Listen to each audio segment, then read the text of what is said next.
भैँसी हेर्नुहोस् ल हेर्नुहोस् ओहो हेर्नुहोस् त यो के हो सर यो कुखुरा हो ल ल ल यता देखाउनु ए सर यो भैँसीले दुध कति दिन्छ सर यो आँप यो अर्ग्यानिक आँप भनेको यो दर्शकबिन नमस्कार। यति बेला हामी रूपन्देही जिल्ला सुदोधन गाउँपालिका वडा नम्बर 2 कलुवामा रहेको शाह कृषि फार्म एन्ड रिसर्च सेन्टरमा छौँ। नुरुद्दिन शाहलाई स्वागत गर्न चाहन्छौँ। सर नमस्कार। सरको शुभ नाम त मैले भनिसकेको छु।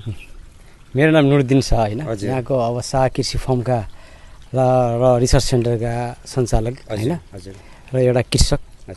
यो यस शाह कृषि फार्मका विगत स्थापना कालदेखि नै म आफैले चाहिँ यसमा चाहिँ लागि परेर आजको यो अवस्था यहाँ चाहिँ तपाईँको अब आँप लगायतका विभिन्न जात जातिका फलफुलहरू र माछा चराचुरुङ्गी पशुपन्छी भेडा बाख्रा गाई भैँसी लगायत सबै यहाँ नहुने चाहिँ कृषिमा सबै कुरा सबै थोकहरू हेर्न पाइन्छ, देख्न पाइन्छ।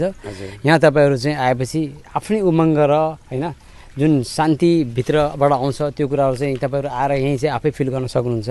यहाँ एकैछिन सरको मैले कुरा गरेँ दर्शक पनि यहाँ तपाईँको रूपन्देहीको एकदम व्यापक एकदम तपाईँको चर्चित यो कृषि फार्म हो है। यहाँ तपाईँको भेडा बाख्रा तपाईँको चाहिँ यो के भन्छ यो सिङ्यो भएको यो कालिज जरायो खरायो तपाईँको आँपको बगैँचा हेर्ने भने त यहाँ तपाईँले हेरेर सकिनु। यो आँपको बगैँचा कति छ म तपाईँलाई अहिले देखाउँछु।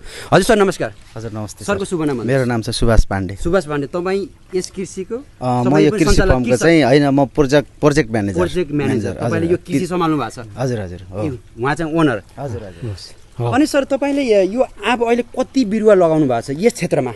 अब यस्तो छ हजुरको के छ भने सम्पूर्ण जुन तपाईँ बिरुवाहरू जङ्गल जस्तो देख्नुभएको छ हजुर होइन, केही चाहिँ यो 10-12 वर्ष पुरानो पनि छन् हजुर र यहाँ सानो सानो बिरुवाहरू पनि छन्।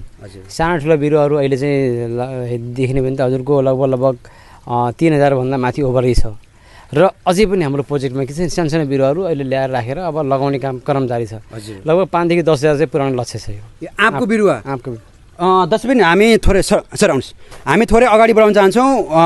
उहाँले जुन आँप लगाउनु भएको छ यस्तो छ, यति व्यापक छ, यहाँ हेरेर सक्नु। आउनु होला, ए अगाडि आउनुहोस्, हामी तपाईँलाई देखाउन चाहन्छौँ। यो उहाँको चाहिँ फर्म हो है।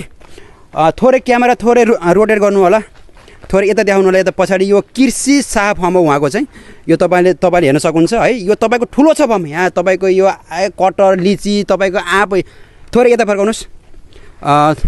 हामी अब तपाईँको सर यहाँ त भैँसी पनि रहेछ, त भैँसी पनि पाल्नु भएको छ? एकदम कति छन् भैँसी अहिले चाहिँ 30-40 वटा छ। 30-40 वटा भैँसी? तर हिजोको दिनमा मेरो लगभग 70-80 वटा भैँसी थियो, अहिले चाहिँ कम भएको अवस्था छ भैँसी। होइन सर यो यतिसम्म कसरी भइसक्छ? गऱ्यो भने जे पनि हुन्छ, मेहनत गर्नु। दसैँ 30-40 वटा भैँसी पाल्नु भएको छ। भैँसी तपाईँको आँपको त कुरै नगर, बगैँचा छ, यहाँ चाहिँ कृषिको त। सर तपाईँले चाहिँ यहाँ चाहिँ कर्मचारी कति छन् काम गर्ने कर्मचारी? 25 देखि 30 जना छन्। 25-30 जना कर्मचारीले तपाईँले रोजगार दिनुभएको छ। यो त धेरै ठुलो कुरा हो सर होइन। दसैँ हामी तपाईँलाई थोरै भैँसी देखाउन चाहन्छौँ। थोरै यता क्यामेरा देखाउनुहोस्। ल हेर्नुहोस् भैँसी हेर्नुहोस्।